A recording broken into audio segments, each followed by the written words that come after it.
Salam sejahtera bagi Bapak, Ibu, dan saudara-saudariku yang terkasih dalam Kristus. Kita akan lanjutkan dengan Kitab Nabi Amos.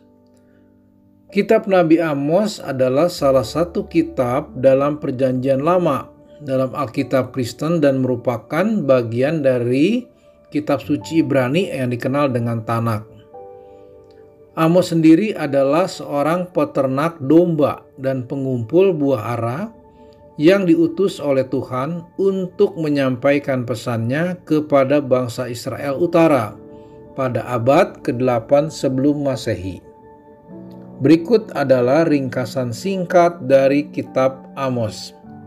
Yang pertama adalah mengenai penghakiman bangsa-bangsa sekitar, yaitu dilihat di bab 1 ayat 1, 2, sampai 3. Amos menyampaikan nubuat-nubuat penghakiman atas bangsa-bangsa di sekitar Israel, termasuk Damsyik, Gaza, Tirus, Edom, Amon, dan Moab, karena dosa-dosa mereka terhadap Tuhan. Ini menunjukkan bahwa Israel bukan satu-satunya bangsa yang dihakimi oleh Tuhan. Yang kedua adalah penghakiman atas Israel Utara. Itu bisa dilihat di bab 2 ayat 4 sampai 6 dan di bab 14.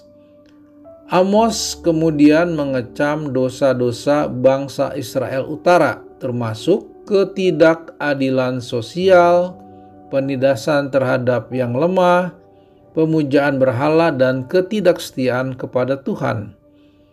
Dia memperingatkan akan hukuman yang akan datang atas dosa-dosa ini, termasuk pengepungan dan pembuangan bangsa Israel. Yang ketiga adalah nubuat tentang hari penghakiman Tuhan. Itu bisa dilihat pada bab 7 ayat 1 sampai 9 dan bab 15. Amos menyampaikan nubuat-nubuat tentang hari penghakiman Tuhan yang akan datang, di mana Israel akan mengalami hukuman atas dosa-dosanya. Namun di tengah nubuat penghakiman, Amos juga menyertakan janji-janji pengampunan dan pemulihan bagi umat yang bertobat dan kembali kepada Tuhan dengan sungguh-sungguh. Sebagai ayat emasnya dari kitab Amos, kita bisa lihat yang pertama adalah di Amos 5 ayat 24 yang berbunyi, "Tetapi biarlah keadilan mengalir seperti air, dan kebenaran seperti sungai yang tidak pernah kering." Ayat ini menegaskan pentingnya keadilan sosial dan ketertiban yang berdasarkan prinsip-prinsip Allah. Yang kedua diambil dari Amos 9 ayat 13 sampai 15. "Tetapi sesudah hari itu, demikian firman Tuhan, Aku akan mendirikan kembali pondok Daud yang telah roboh. Aku akan memperbaiki reruntuhannya dan membangunkan kembali rumahnya yang sudah runtuh. Aku akan mendirikan kembali dan membangunkan kembali seperti yang dahulu, supaya mereka memiliki negeri Edom yang telah kusebutkan itu. Demikianlah firman Tuhan yang melakukan semuanya itu. Sesungguhnya hari akan datang, demikianlah firman Tuhan, bila pengerjaan akan mengejar lekas penuaiannya, dan penuaiannya akan mengejar lekas penaburnya, gunung-gunung akan mencair oleh anggur baru, bukit-bukit pun akan bergemirang oleh anggur baru." Ayat ini menunjukkan janji Tuhan akan pemulihan dan pembaharuan bagi umatnya yang bertobat. Kemudian yang ketiga diambil dari Amos bab 3 ayat 7. "Sebab Tuhan Allah tidak akan melakukan sesuatu tanpa memberitahukannya kepada hambanya, yaitu nabi-nabinya."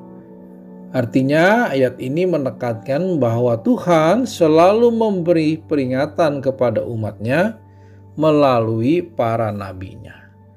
Dan yang keempat diambil dari Amos 5 ayat 14 sampai 15 yang bunyinya, "Carilah yang baik dan janganlah yang jahat, supaya kamu hidup, supaya Tuhan Allah semesta alam benar-benar menyertai kamu, sebagaimana kamu katakan. Bencilah yang jahat dan cintailah yang baik, dan tegakkanlah keadilan di gerbang-gerbang. Mungkin Tuhan Allah semesta alam akan mengasihani sisa Yosef. Ayat ini menekankan pentingnya hidup di dalam kebenaran dan keadilan, serta mengasihi apa yang baik dan membenci apa yang jahat. Sebagai kesimpulan, kitab Nabi Amos menekankan pentingnya keadilan sosial, kasih terhadap sesama, dan kesetiaan kepada Tuhan. Amos mengecam ketidakadilan dan ketidaksetiaan bangsa Israel, serta memperingatkan akan konsekuensi dosa-dosa tersebut. Namun, dia juga menjanjikan adanya pengampunan dan pemulihan bagi mereka yang bertobat. Kitab ini memberikan gambaran yang kuat tentang karakter Allah yang kudus dan adil, tetapi juga murah hati dalam memberikan kasih karunia dan pengampunan kepada umat-Nya.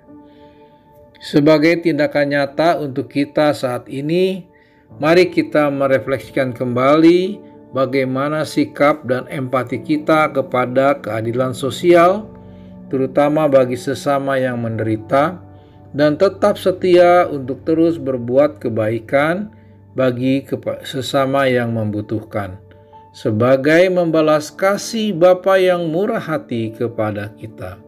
Amin. Demikianlah Bapak, Ibu, dan saudara-saudariku yang terkasih dalam Kristus. Terima kasih atas segala perhatiannya. Tuhan Yesus memberkati kita semua.